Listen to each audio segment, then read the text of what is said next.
मित्रों नमस्कार। अभी तक आप इस चैनल से भगवत चर्चा सुना करते हैं और समय समय पर पर्व त्यौहार तिथियां जैसे एकादशी है और हमारे जितने भी त्यौहार हैं उनके विषय में बराबर मैं आपको बताता रहा हूँ। अभी हमारे सामने पितृपक्ष आ रहा है। हमारे मनीषियों ने, विद्वानों ने हर देवताओं के लिए, पितरों के लिए अलग अलग सब समय निश्चित कर दिए है। जैसे ही भगवान शिव के लिए श्रावण का मास है, भगवान गणेश के लिए भी यह मास है।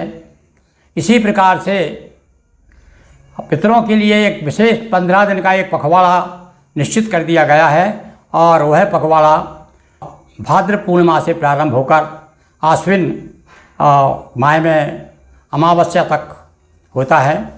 और इस समय पितृपक्ष में हम सब अपने अपने पूर्वजों को, पितरों को स्मरण करते हैं, उनका आभार मानते हैं और साथ साथ में जिनके पितृ दुखी हैं अथवा कुपित हैं किसी कारण से, तो उसके लिए भी हमारे यहाँ विधान बताया है कि पिंडदान द्वारा और तर्पण के द्वारा हमारे पितृ प्रसन्न होते हैं। वैसे तो तर्पण 12 मास करना चाहिए, पर विशेष रूप से ये 15 दिन तो निश्चित रूप से हमें जल के माध्यम से हमारे पितरों को हम तृप्त करते हैं।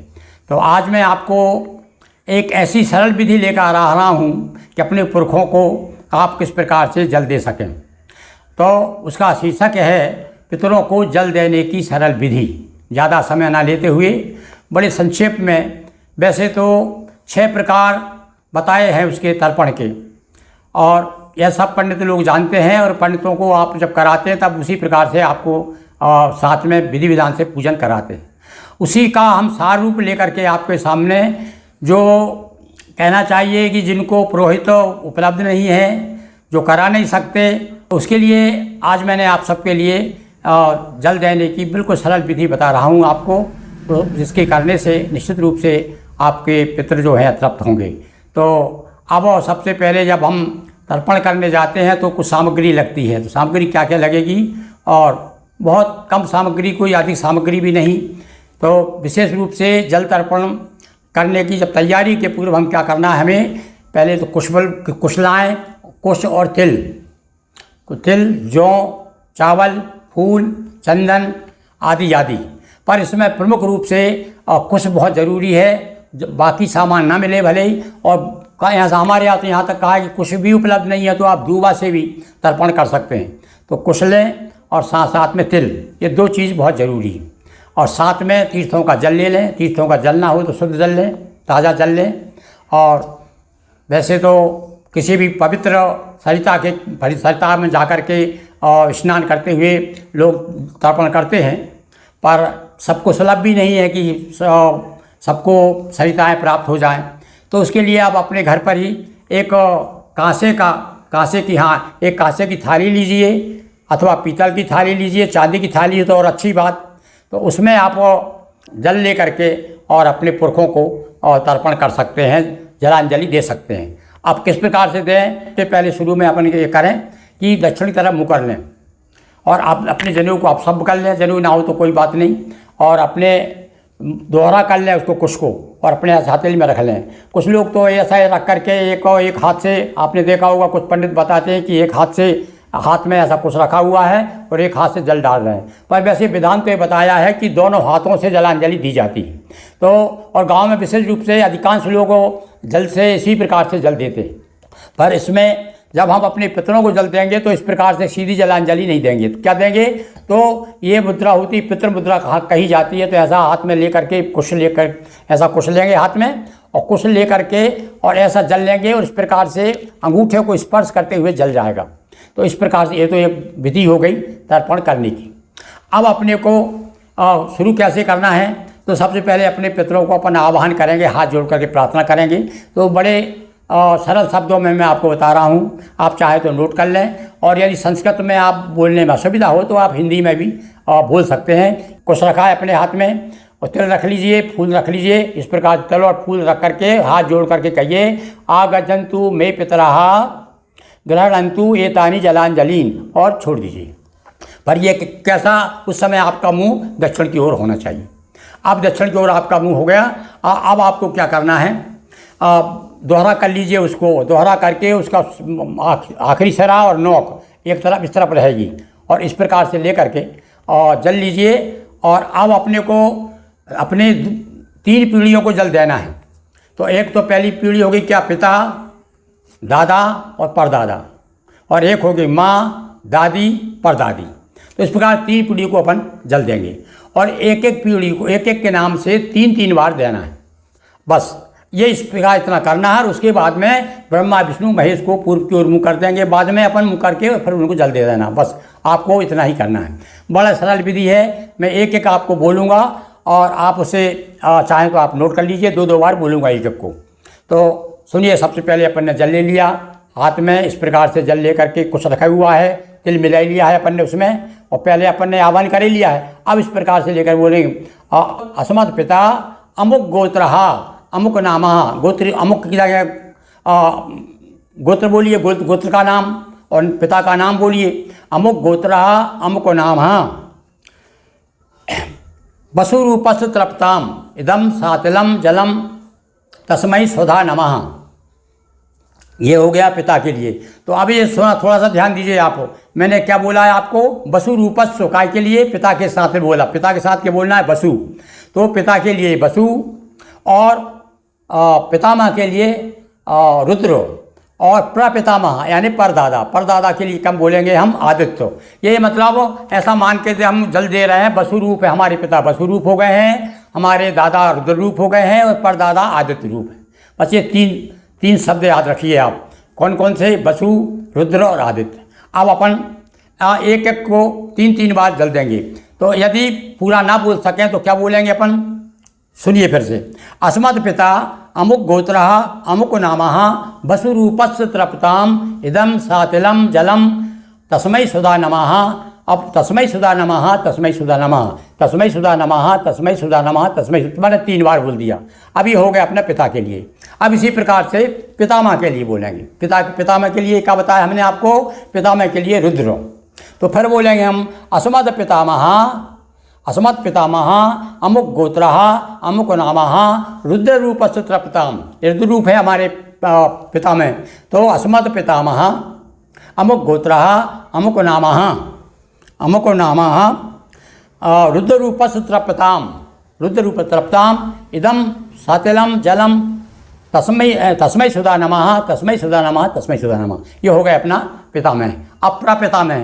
तो कई बार आप लोगों को यहाँ बदल देना, बोलना वही का वही है, पर प्रपितामह जब बोलेंगे तो वहाँ पर आदित्य बोलेंगे अपन। देख लीजिए फिर से, सुनिए आप इसे। उसी बात को दोहराना है आपको। पिता की जगह क्या बोलना है, वसु, और पितामह की जगह रुद्र, और प्रपितामह की जगह आदित्य।